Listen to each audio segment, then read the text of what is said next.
Cornucopia Radio presents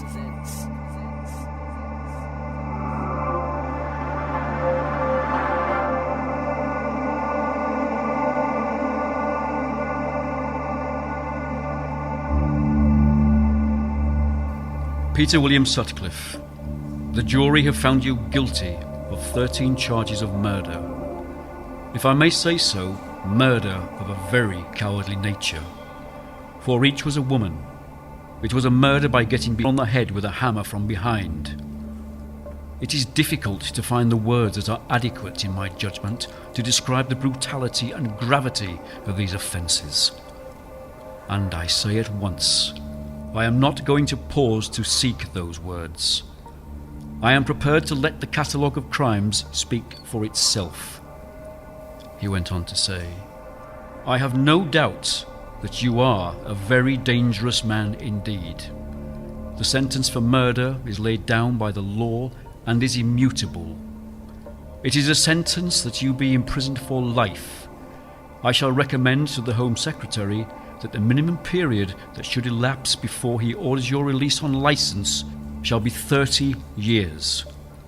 That is a longer period, an unusually longer period in my judgment, but I believe you are an unusually dangerous man.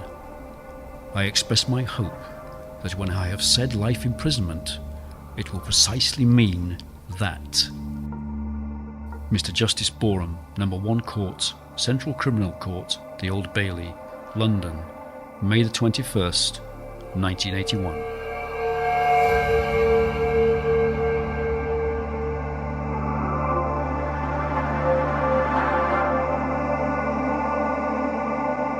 The following podcast is brought to you by True Crime Investigators UK.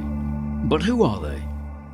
John was a police officer for 30 years working locally and nationally as a detective. Sally was also a police officer for 12 years and then retrained as a lawyer and practiced in criminal law. Now they are both retired and review cases of interest, some solved, some undetected. Throughout this series they will discuss the cases they are reviewing and interview relevant parties including police officers, suspects, witnesses and experts. They are currently looking into the murder in 1973 of Wendy Sewell in Bakewell Cemetery and asking who could have committed the murder following the overturning of the conviction of Stephen Downing in 2002. So in the last episode we talked about the conviction of Stephen Downing in 1974, but in 2002 his conviction was quashed. So what was the police reaction to the quashing of that conviction? The reaction they had was that they were faced with the problem or dilemma, depending on how you look at it, that the murder took place in 1973, the conviction was quashed in 2002, so some 29 years after the original police inquiry, left them with the question, if it wasn't Stephen Downing, who was it, and how do we reinvestigate and establish what the facts are 29 years later? Quite a big problem at that time for any police force to investigate. Yeah, it's a really difficult investigation for any police force. It's quite daunting, in fact, because when you look at the police officers, no doubt that all the police officers that were on the original inquiry would no longer have been serving. And as far as the witnesses are concerned, the witnesses could have moved on, they could have married and changed their names, they could have died or just suffering from failing memories. So lots of inherent difficulties in this kind of reinvestigation, and that presents big problems. Yes, the inquiry was helped with Don Hale's book, The Town Without Pity, which was published in 2002 after Stephen Downing's conviction was quashed. I've no doubt that Don Hale's book helped the police with their inquiries. He'd, for many years, researched and collated information which no doubt Operation Noble took note of, along with any other information that came their way from members of the public or appeals to the public in the media, and combined the two, they reinvestigated the murder from 1973 onwards. They'd clearly spoken to several people that Don Hale had unearthed in his inquiries and concluded that they had no further people to interview at that time. So I assume it was a fairly intensive reinvestigation, and no doubt there were press releases and to elicit a public response, and also people many years later may feel like they could come forward, may feel that they were more at ease by coming to talk to the police. But yeah, the conclusion was that Operation Noble, as you said, wasn't looking for anybody else, and therefore the case was closed. So the question remains, who killed Wendy Sewell? And I suppose the first option would be Stephen Downing. There's certainly people in the locality that still believe that he was responsible, and that's despite having his conviction quashed. The second option is Don Hale believes that the answer lies within the Bakewell area. Wendy's believed to have a number of relationships or friendships with men. Indeed, we know that she had a child with one of them. And although Don Hale doesn't name any suspect or come to any specific conclusion, the inference is that either by arrangement or by chance, one of those men met with Wendy in the cemetery on the 12th of September, and for reasons unknown, Wendy was attacked. Yes, that's right. Don Hale's conclusions leave quite a wide parameter, don't they, really? They do. Into who was responsible. Basically, his conclusions were that because of her relationships and living in the Bakewell area, that no doubt that was a area where he thought the offender lay. Yes, I think he thought it was a close-to-home attack. So the third option then, it was a random attack. And in considering that option, we take into account the book that we've both read by Chris Clarke and Tim Tate, entitled Yorkshire Ripper, The Secret Murders. What do we know about Chris Clarke and Tim Tate? Well, Tim Tate's an investigative journalist, and Chris Clarke is a retired police intelligence officer. And their book, it was very well researched and considers the possibility that Peter Sutcliffe, who's also known as the Yorkshire Ripper, may have many more victims than those already acknowledged. Yes, and Chris Clarke would have the background. When he was a police officer, his role was that of an intelligence officer, which entailed researching and gathering the facts concerning crimes throughout the country, really. In particular, he would link crimes outside his own force area because, as we know, criminals travel extensively. They don't obey the police boundaries and council boundaries. They go throughout the country. And therefore, one of his roles would be linking and researching anything that he could find on serious crime to apprehend the offenders. On his retirement, therefore, he would have continued doing that, which is my understanding how his books come to be about, which, again, uses his skills when he was a police officer. So, Jan, we're both well versed in the life and crimes of Peter Sutcliffe, but for the benefit of our listeners, I think we ought to give some kind of brief explanation to put Peter Sutcliffe, the Yorkshire Ripper, into context. Yes, Peter Sutcliffe was born in 1946 in West Yorkshire, in the north of England. He left school at 15 years of age and worked in semi-skilled jobs in his earlier life, grave digging, worked in factories, and then later trained as a heavy goods vehicle driver. Between 1975 and 1980, there were a total of 13 murders and 7 attempt murders in the West Yorkshire and Manchester areas. There were attacks on lone females, some being prostitutes and some not. During the time of the attacks, those murders and attacks on lone females, the attacks became known as the work of the Yorkshire Ripper. And after Peter Sutcliffe's arrest in January 1981, he subsequently admitted that he was the Yorkshire Ripper and responsible for those attacks. So why did Peter Sutcliffe evade capture for so long, John? Well, take yourself back to the time of the murders. The technology was nothing like we basically take for granted today. We had no mobile phones, no computers, no CCTV of the standards we have today. when a serious incident occurred, an incident room would have been established, and the details at that time, because of the lack of the technology we have, would have been handwritten, filed on cards, folders of paper, which takes a long time and quite clearly is open to them being mixed up and lost. So when you've got a number of incident rooms running all at the same time, as you had in West Yorkshire at that time, the potential for cross-referencing was at best limited or at worst non-existent. Yes, and also there was no DNA that we have today. Clearly that's made a fantastic difference to the detection of crime because it's unique to the individual. But today we rely on DNA as a unique fingerprint of the person who committed the crime.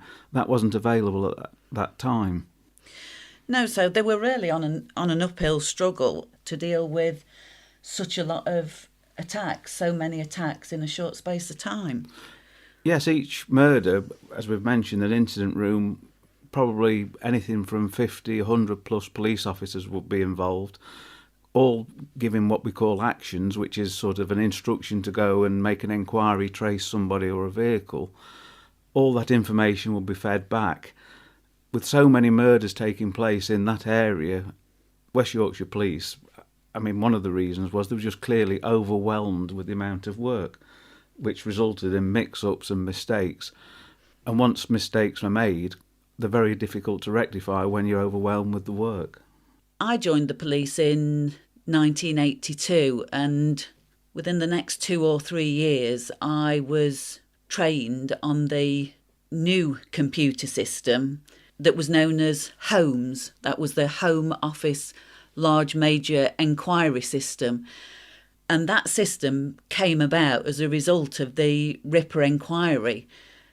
As you've already mentioned, John, when there was an incident, you set up an incident room, and any information coming into the incident room was paper recorded. So those incident rooms were full of documents and full of information. So if you got 2 incident rooms running at the same time, it was very difficult to cross-reference those card index, because one card index would be in one incident room and the other card index would be in the other incident room.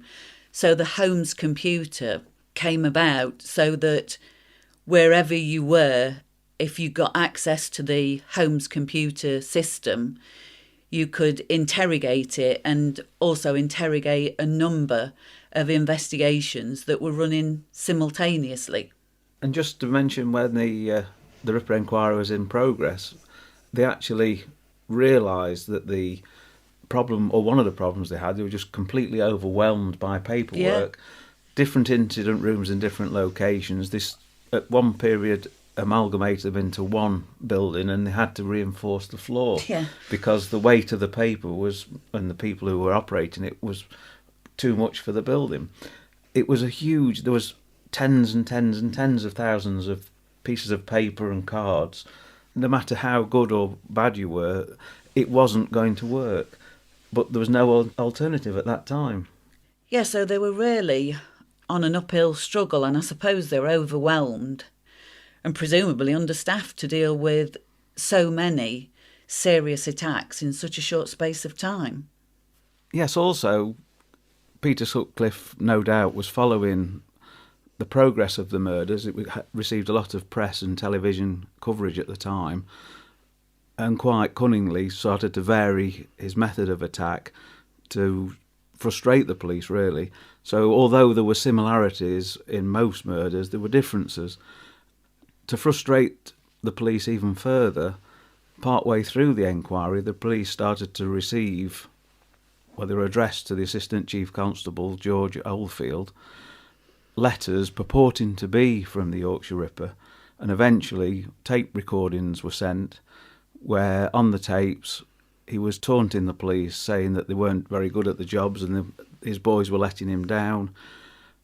And clearly on the tape, the voice that was heard was not of a West Yorkshire accent, but of a Geordie accent, the northeast of England.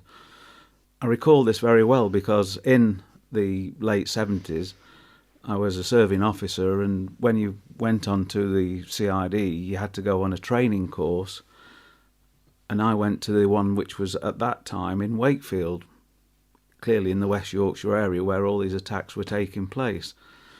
George Oldfield and other officers gave lectures to the students, of which I was one, where he played the tape, and it was clearly Geordie accent, and he told us at that time that he believed quite firmly that the person who'd written the letters and sent the tape was the Yorkshire Ripper. As a result of his conclusions and other senior officers involved, from there on after, they decided that they could eliminate any suspects by the mere fact they didn't have a Geordie accent. And sadly, this was a drastic mistake because, as we know, the Yorkshire Ripper lived in West Yorkshire and had a West Yorkshire accent. So the letters and the tape, I think there were 3 letters and 1 tape, they were a hoax, and that hoaxer became known as Wearside Jack. Yes, it was many years later. The actual author of the letters and the tape was actually arrested, wasn't it? That's right, his name was John Samuel Humble. He was arrested in 2005 after a fragment of one of the envelopes in which one of the letters was mailed to West Yorkshire Police, and they extracted the DNA, and it was identified that the DNA was from John Samuel Humble. He was subsequently arrested and charged with 4 counts of perverting the course of justice, and subsequently he admitted that he had sent the letters and the tape, and he was sentenced to 8 years in prison. Peter Sutcliffe was arrested on the 2nd of January 1981 in the Sheffield area. He was observed by a sergeant and a young constable to be in a vehicle late at night in a known prostitute area. The sergeant was schooling the young copper in the ways of policing, and they just happened to pass by this vehicle, were suspicious, and as a result of checks on it, decided that the vehicle possibly was stolen, which resulted in Peter Sutcliffe being arrested and detained at that time, and subsequently the inquiry developed and he was found out to be the Yorkshire Ripper, which resulted in his appearance at court. So what actually happened to Peter Sutcliffe in 1981? Well, he was sent for trial. He pleaded not guilty to 13 murders and 7 attempt murders, and that was on the grounds of diminished responsibility. And in layman's terms, that means that he was suffering from an abnormality of mental functioning. In other words, he didn't really know what he was doing. The jury weren't convinced by that defence to these heinous crimes, and they found him guilty. He was subsequently sentenced to 20 life sentences. That was made into a whole life order back in 2010, and that basically means life, and he remains in prison today. So in this episode, we're only really looking at Peter Sutcliffe in relation to the Wendy Sewell murder. But just on that broad brush of his offences, I think there are other episodes which we could do in relation to Peter Sutcliffe and his life and crimes. Yes, I think the Yorkshire Ripper inquiry with Sutcliffe is massive.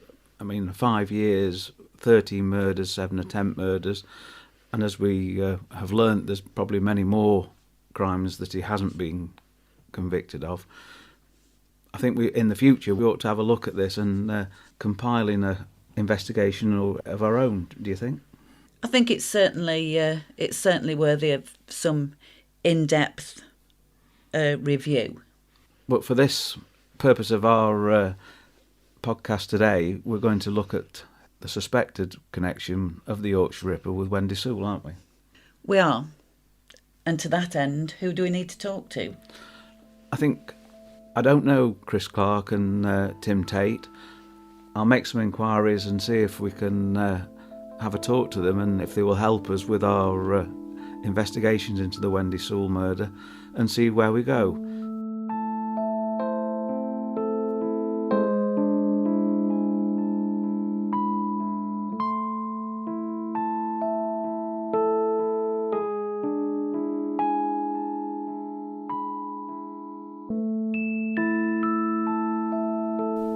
Thanks for joining us, Chris. Before we begin, just tell us a bit about yourself and your background. Yes, I'm Chris Clarke, retired Norfolk Police Intelligence Officer. I served Norfolk Constabulary between March 1966 and August 1994. So do you think that Peter Sutcliffe is responsible for more than the 13 murders and 7 attempt murders for which he was convicted? Yes, I believe that Peter Sutcliffe is responsible for many more murders and attacks. Colin Sampson, the Assistant Chief Constable of the day, after Sutcliffe's arrest, said a number of attacks on women since 1966 in West Yorkshire remain undetected. Sutcliffe has now been interviewed about these and other cases which occurred elsewhere in the country, but has denied responsibility. So is Wendy Sewell one of that number? Yes, that's correct. That's my observation. So, Chris, where did he work? What kind of jobs did he have? What was he engaged in? In 1964, he worked in Bakewell Cemetery as a gravedigger. He was also employed at times as a mortician assistant in the Chapel of Rest in the cemetery. Oh, so what's Peter Sutcliffe's connection to Bakewell and that area of North Derbyshire? Around the time of Wendy's murder, Sutcliffe had originally worked for Bairds Television and they asked him to go on the road as a salesman. So he left in April 1973 and immediately began a job doing permanent night shift at the Britannia Works of Anderton International as a furnace man. Also during 1973, Peter Sutcliffe's sister Maureen married Peter Sutcliffe's friend Robin Holland from Keighley, who was a sapper in the Royal Engineers, and they moved to Duxford in Cambridgeshire in married quarters. And Maureen had a young daughter who Peter Sutcliffe doted on, and he visited them any occasion he could. So he would travel from Bingley either down the M1 and then cross over the A1 to see them, or down to the M1 and then cross country. So during the time we're talking about, September 1973, he was a regular visitor to the family and travelled near enough 200 miles from home to their address. And Bakewell is actually situated about 19 miles off the M1 at Heath roundabout. There's also information that Peter Sutcliffe visited the Grand Pavilion in Matlock Bath for country and western and rock concerts, and that's situated just 10 miles south of Bakewell. So moving on, Chris, what makes you think that Peter Sutcliffe was responsible for the attack on Wendy? Around 12 noon on Wednesday the 12th of September 1973, Wendy left her office in Bakewell and scribbled a note and left it with her boss. But just before she left the building, her boss heard her talking to an unknown man in her office who spoke with an abrupt, high-pitched voice.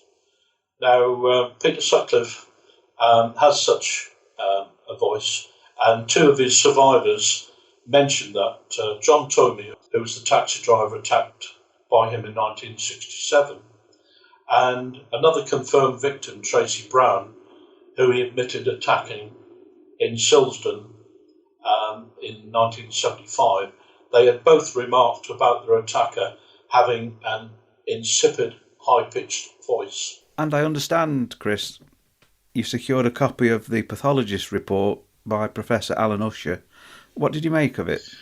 Having previously seen a pathologist report on a 1971 murder, I was looking through Alan Usher's report specifically for looking for signs of asphyxiation, which surprisingly I found.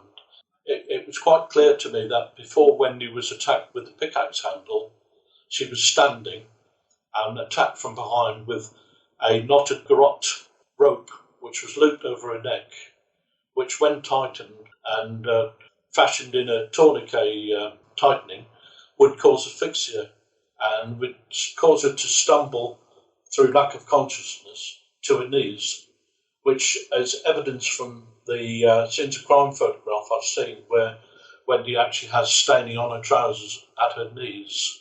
So it's quite clear she was dressed at the time when she was initially attacked.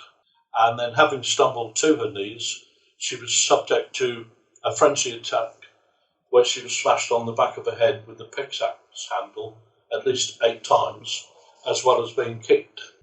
Wendy was originally attacked on the footpath in the cemetery on the woodside close to the consecrated chapel, where the pickaxe handle, blood-stained and splintered, was found along with her blood-stained garments, which are said to prove that she was fully dressed before being attacked, and then undressed whilst unconscious. Wendy was actually stripped in the manner of the many later Yorkshire Ripper attacks, in a prelude, I believe, to being stabbed with a screwdriver and or knife. Her plimsolls had been removed, her trousers, panties and tights were removed, her blouse and boob-tube part of her bra had been lifted up. These are all classic methods in the later Ripper attacks, just 2 years later. And I believe that the interference of the clothing was a preparation for attacker to continue slashing at her breasts and abdomen. The trousers, as I say, were soiled at the knees. There was also blood inside the heels of her plimsolls, as well as the clasp from her bra at the seam. And I believe that that's the point where Stephen Downing returned to the cemetery from his break. And whilst Stephen went to summon help, that was the second time that Wendy's body was attacked. She was dragged by her left arm and leg, face down some 25 feet away from her initial attack and hidden in amongst the older grave stones. And it's quite evidence in the scrape-shaped bloodstains in the scenes of crime photographs, and a manufacturer's label from her bra was found in the grass away from the initial attack. So it's quite clear she was dragged from that prone position and hadn't stumbled there. What else in the pathologist's report confirms your view?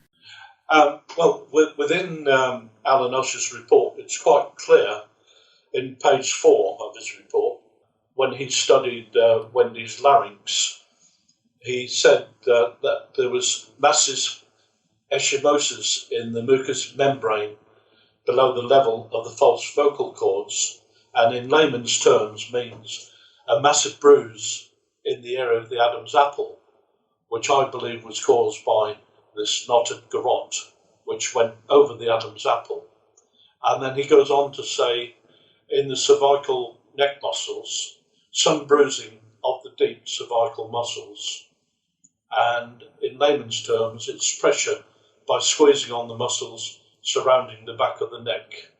And this would be expected when using a garrote, having looped it over the neck, applying a tourniquet twist. So you would have 2 pressure points, one on the Adam's apple and then one on the back of the neck where the tourniquet was twisted. And that is what Alan Usher found. Then goes on to say that in page 5, that in her tracheae and air passages, they were congested with pneumous petechiae.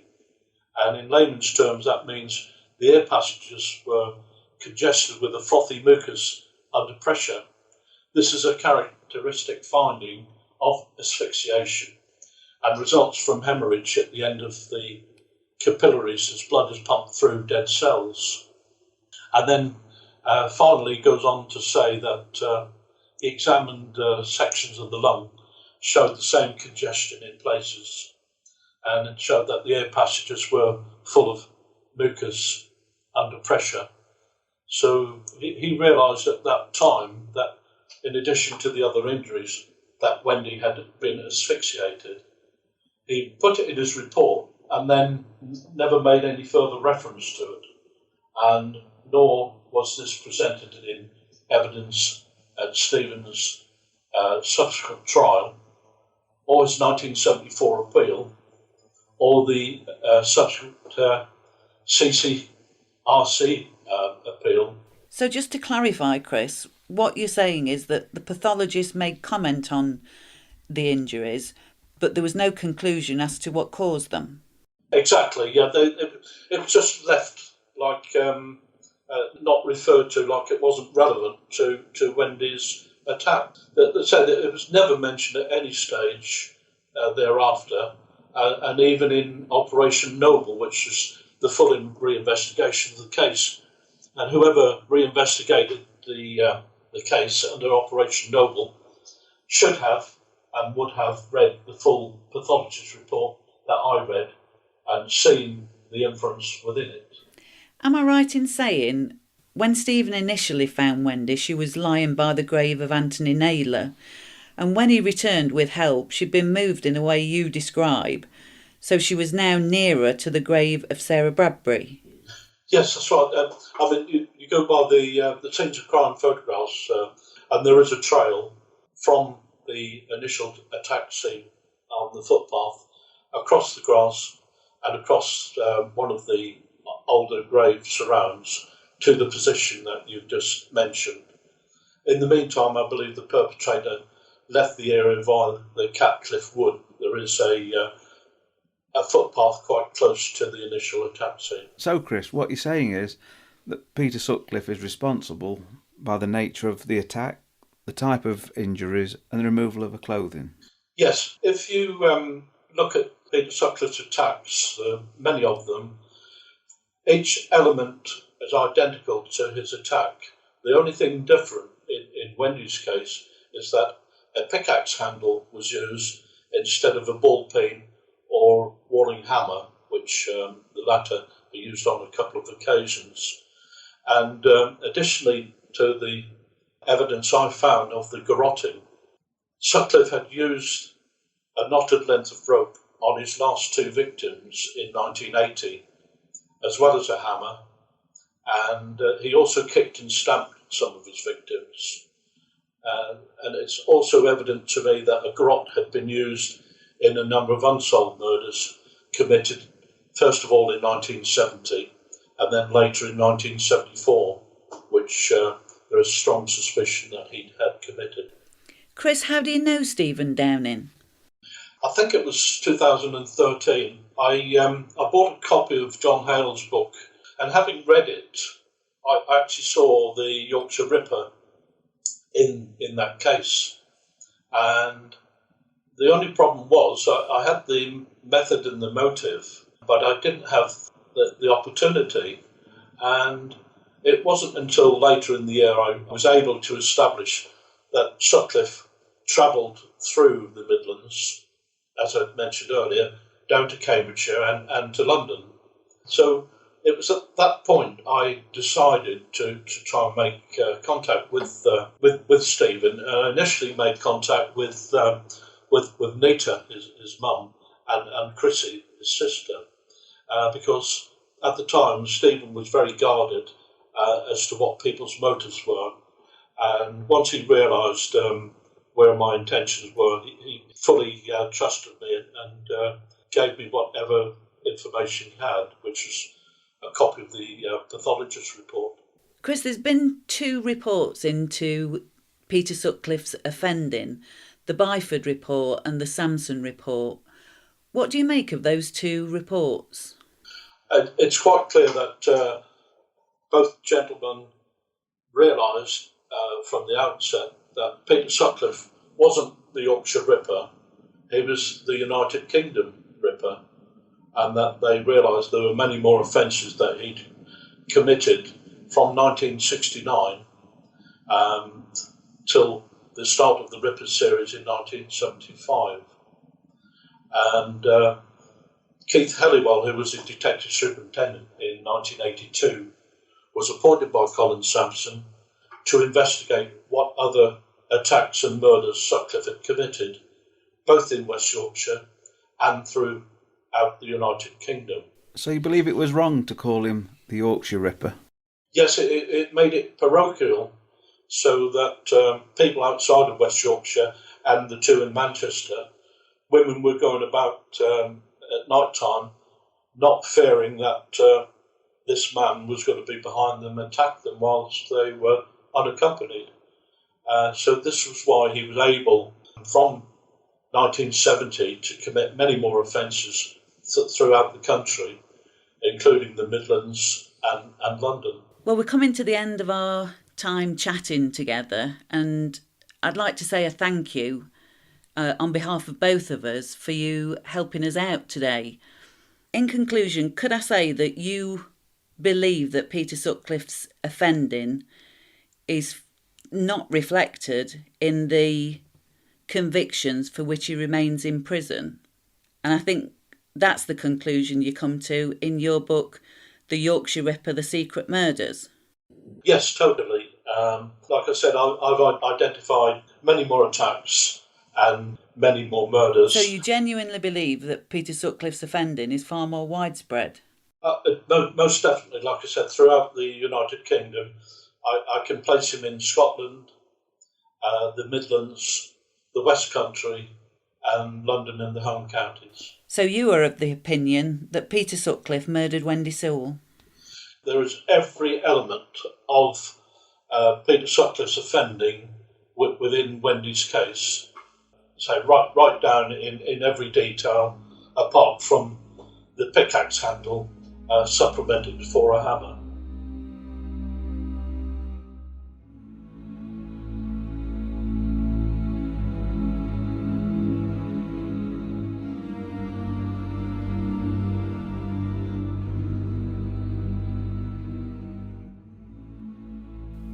It was really interesting speaking to Chris Clarke.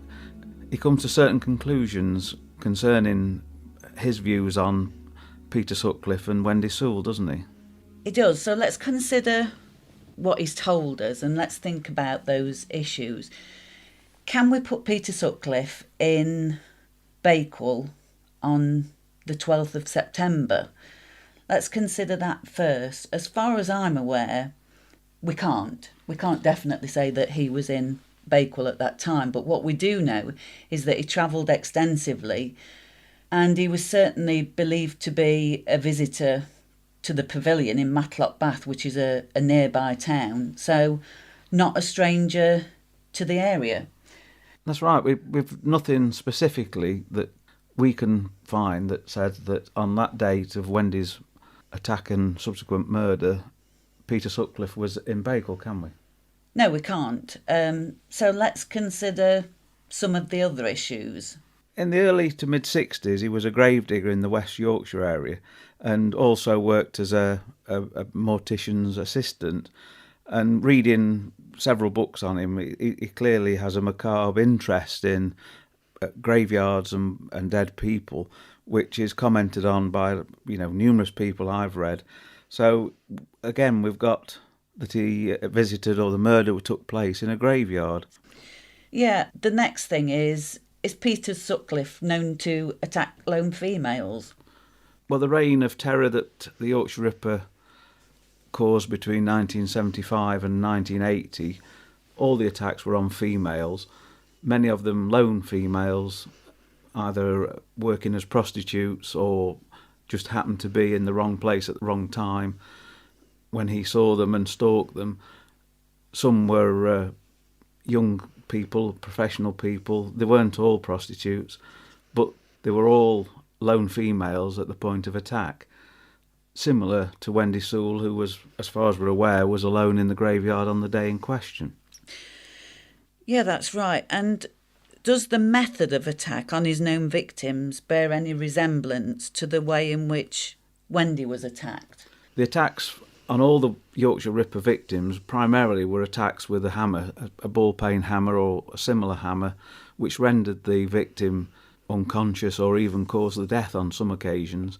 Thereafter, he attacked them further by removing clothing, exposing the body and stabbing them. He kicked them, and on occasions he's used a ligature to incapacitate them at first. Yeah, I think it's really interesting that documented. There's a known incident going back to the 1960s. He was out one night with his friend Trevor Birdsall in a car. Peter Sutcliffe got out of the car, followed a lone female.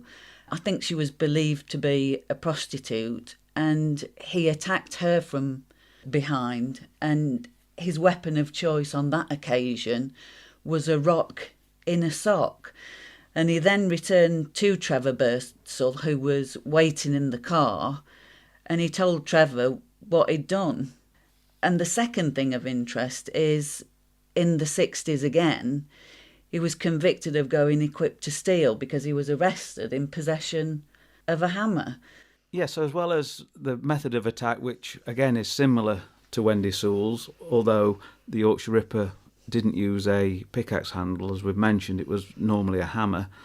One of the other characteristics was after the initial attack, he disturbed the clothing. And as Chris Clarke says, this is remarkably similar in Wendy Sewell's case to the Yorkshire Ripper, the way he stripped the body, pulled the bra up and exposed the breasts. And this was a prelude to him continuing the attack by stabbing them or slashing them with a knife. We can only surmise that before committing that sort of attack, he was disturbed, if it was him, in the graveyard on that day, because as far as we're aware, there was no cut and slash wounds to Wendy's body, was there? No, I think you're right in saying that he was disturbed, and is the person who disturbed him, was that Stephen Downing? But when Stephen went for help, then Wendy Sewell was revisited by her attacker and dragged to, if you believe what Chris Clarke's conclusion is, that she was then dragged to elsewhere in the graveyard. So also taking into consideration what Chris Clarke said about Wendy's attack, and that he believes that she was attacked from behind but had a ligature put around her throat initially, which would then bring her to her knees. It's interesting that in 1981, when Peter Sutcliffe was arrested, he had a length of rope with him, and that had 2 knots in it, and potentially a ligature for use on his future victims. Yes, the interesting comparison that Chris Clarke makes, that he believes that some kind of strangulation took place on Wendy, as is described in the damage to her throat, although, of course, the main thrust of the pathology report is that she was struck viciously with the pickaxe handle. But the Yorkshire Ripper in 81 was found to have a piece of rope with 2 knots in it, which was clearly a ligature, and also 2 of the offences of murder that he was convicted of, the victim had been strangled with what the pathologist describes as a ligature. That's right, that was the 2 of the 4 murders that took place in 1980. And that was just before he was arrested, of course, in the beginning of 81. After Peter Sutcliffe was convicted of 13 murders and 7 attempt murders and was sentenced to life imprisonment, 2 reports were published. Chris mentioned them in the interview he's given, the Byford report and the Sampson report. Sampson was subsequently the Chief Constable of West Yorkshire Police, and Lawrence Byford was, as we mentioned, a Magistrates Inspector of Constabulary. Both reports conclude that Peter Sutcliffe was far more involved in attacks and murders prior to what we know as the Yorkshire Ripper inquiry. Yes, Sir Lawrence Byford says in his report that between 1969 and the start of the known Ripper crimes in 1975, there is a curious and unexplained lull in Sutcliffe's activities. He says there is the possibility he carried out other attacks on prostitutes and unaccompanied women during that period. So that's a fairly startling conclusion to come to, that Sir Lawrence Byford accepts that his offending was far more widespread. Yes, the inquiries that have gone on over the years since these 2 reports clearly have concluded that, as Chris has mentioned, that the offending went on long before the 75 to 80 period, which encompasses the time when the attack on Wendy Sewell took place. That's absolutely right, yeah. Keith Halliwell, who was a detective superintendent in West Yorkshire, and later he was Chief Constable of West Yorkshire, he was tasked through the 1980s and the early 90s of going to visit Peter Sutcliffe. And the point of going for those visits was to ask him about further potential attacks for which he may be responsible. During those meetings with Keith Halliwell, Peter Sutcliffe eventually admitted 2 more offences, the first one being Tracy Brown in 1975 and the second one was Anne Rooney in 1979. Both of those victims survived. No charges were ever brought, but soon after, Peter Sutcliffe refused to see Keith Halliwell anymore, and those visits had to stop. You just mentioned, Sally, that Keith Halliwell actually obtained 2 admissions from Peter Sutcliffe about further offences that he hadn't been convicted with. That in itself isn't unusual, that no further action was taken, and he hasn't actually appeared charged with those offences before a court, has he? No, that's right. He was serving 20 concurrent life sentences already, and no additional charges were laid in relation to the Tracy Brown Anne Rooney incidents. In 2010, he was given a whole life order. That basically means life is life. And so he's going to remain in prison for the rest of his natural. So the decision was made not to put any further charges to him. What do we think that the reasoning is behind the fact that he wasn't charged? Although, as we've just said, it's not unusual, but what would be the reasoning, do you think?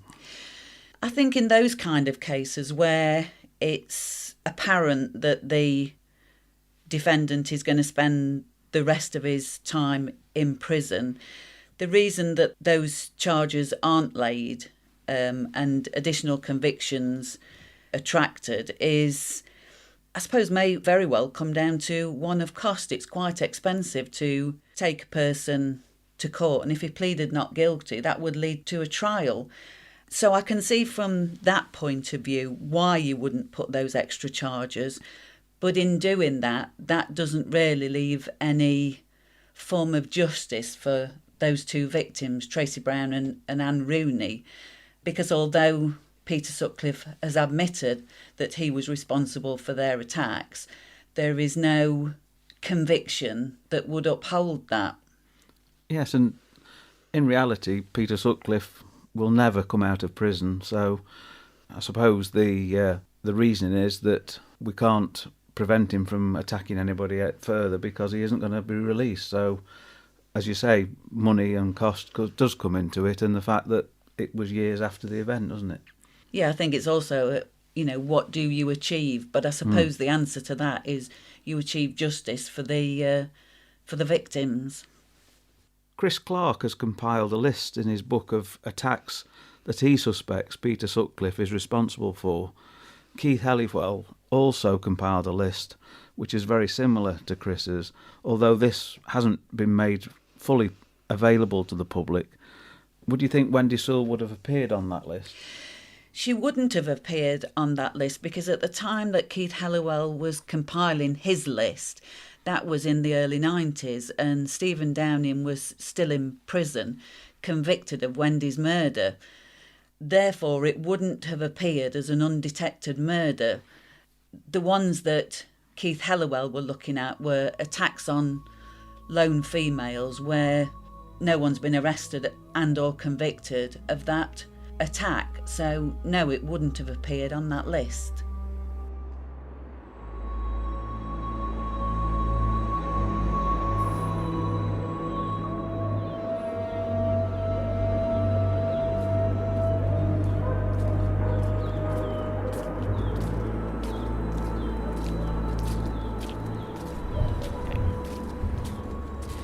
Right, John, so here we are back in Bakewell graveyard. That's where we spoke to Stephen, And the first comment I've got to make is it's much colder than it was last time we were here.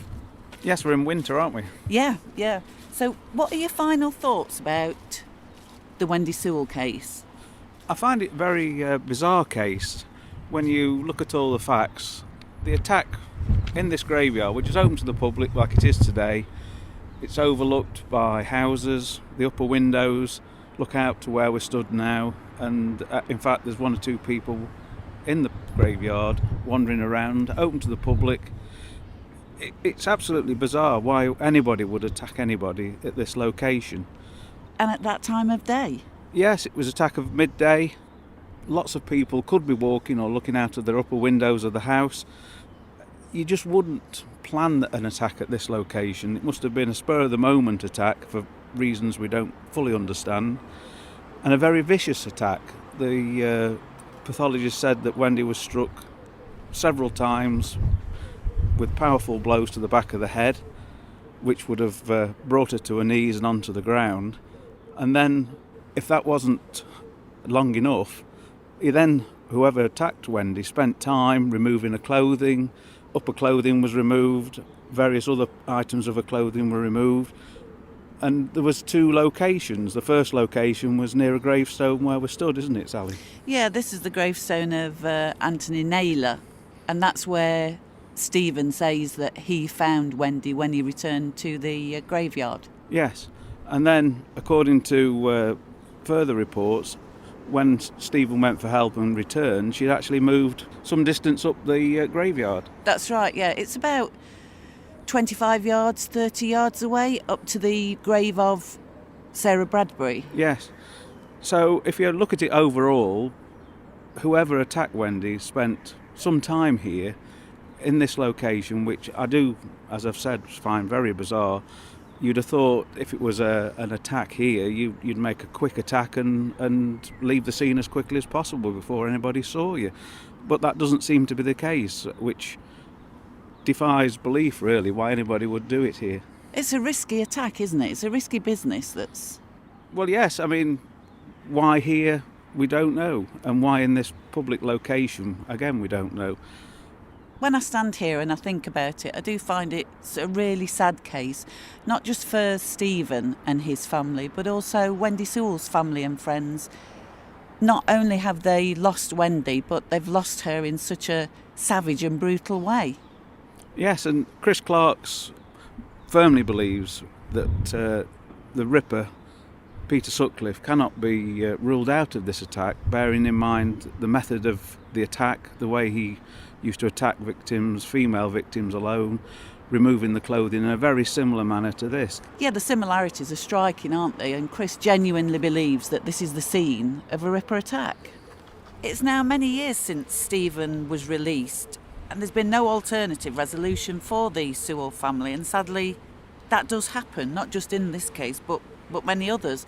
We've both worked on murder cases that have been difficult to investigate.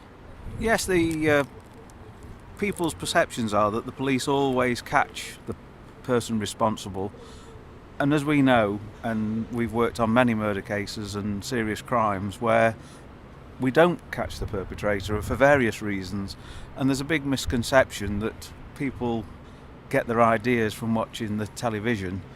Is having an impact on jury trials, which is being investigated and researched by a university, because when they're sat on the jury and there isn't forensic evidence that connects the perpetrator who's maybe in the dock, they seem to dismiss it, having watched the television and detective television programmes where 9 times out of 10 they always catch their man or woman, and that's not real life, is it? That isn't real life, and I think those kind of programmes are having some kind of impact on real life trials and how juries think. So when we're talking about the investigation process, what exactly are we talking about? Well, let's look at if Wendy Sewell murder happened today, what the police would do. The police would obviously be called by a member of the public or the ambulance service.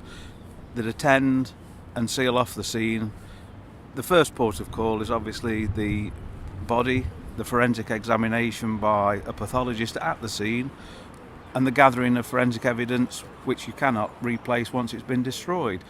scene of crimes officers would attend and take all the samples and photographs, which is the first process that all serious crimes go through, isn't it?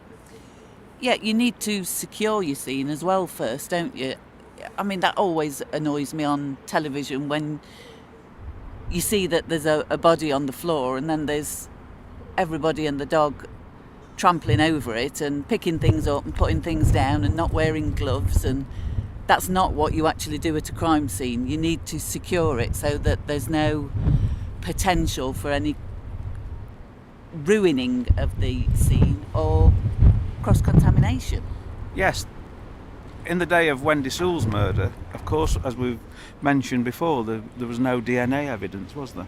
No DNA, so no cross-transference from a perpetrator to a victim. The next thing you've got to consider is your suspect, because once you've got your suspect, they may tell you everything right at the start, but they may be uncooperative or misleading or say things just to throw you off the true course of events. Absolutely. I mean, in 30 years of policing, there's not many people tell you the truth straight away, is there? No, and your interview technique is absolutely crucial to elicit the information that you want. It's normally a jigsaw puzzle that you pick all the pieces up and slowly put them together, and then at the end it gives you the picture, and hopefully you've got the right person who you believe's done it. Yeah, so once your investigation starts to roll, it generates such a lot of work, doesn't it? Well, we've mentioned the Ripper inquiry, the Yorkshire Ripper inquiry. That lasted 5 years before computerisation, and one of the main problems was that there was tens and tens of thousands of pieces of paper and cards, which was a mammoth task to collate and keep in order, and basically it just crashed, didn't it? Yeah, that's right. But as we stand here, John, we've all got at least one investigation that stays in our mind and that we think about. I know that the one that stands out in my mind was a married man, father of 2 young boys, who was shot in a lay-by the side of a road in May 1989. The perpetrators of that attack were arrested and jailed, and I think still to this day they're in prison. And I think about his wife and I think about those boys, because obviously now they'll be in their 30s or 40s, and how all these years later they've coped. Now the other one that I think about happened earlier. It was 1984 or 1985. I know it was certainly during the miners' strike, and a guy had gone missing from work. I think they closed down for Christmas, and between leaving work and when he should have arrived home, he'd actually gone missing, and we started a big search for him.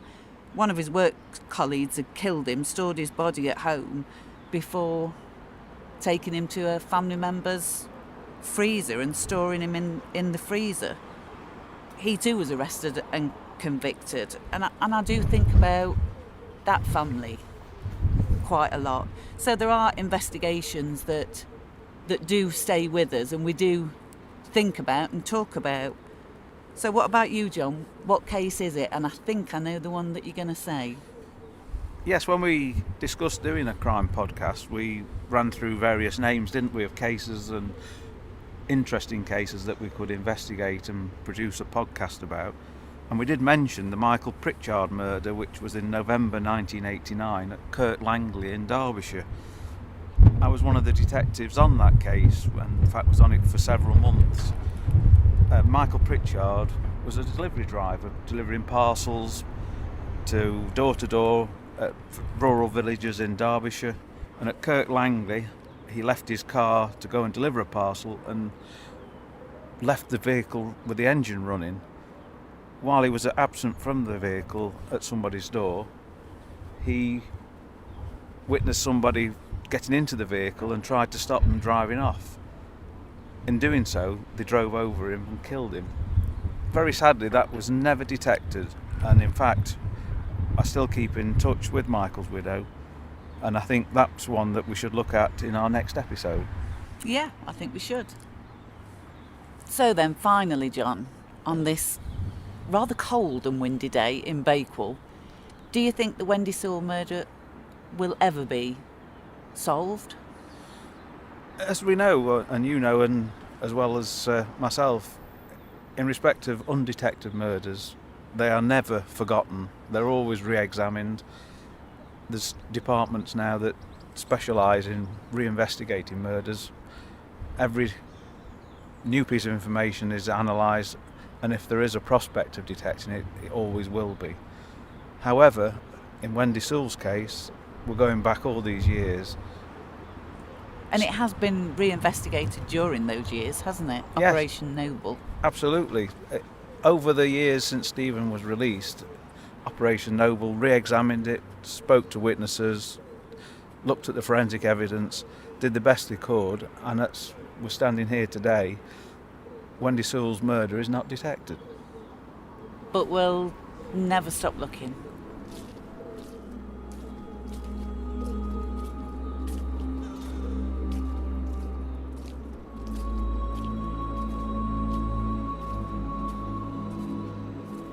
Everybody wants closure.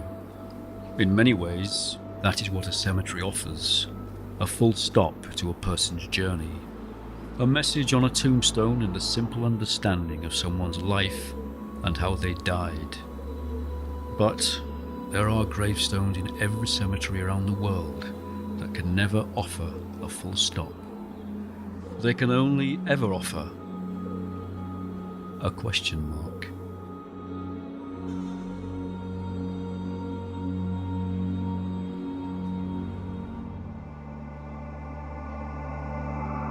Thank you for taking the time to listen to the True Crime Investigators UK podcast.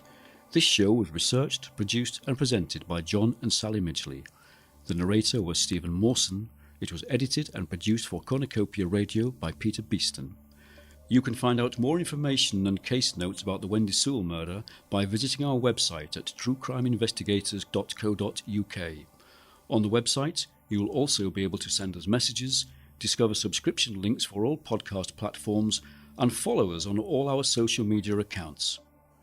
Make sure you're subscribed to this feed so you can automatically get new regular episodes as soon as we release them, and also, if you enjoyed this series, we'd really appreciate you leaving a review or star rating in your favourite podcast application. Your support will help us grow and expand our true crime investigations even further. Thank you.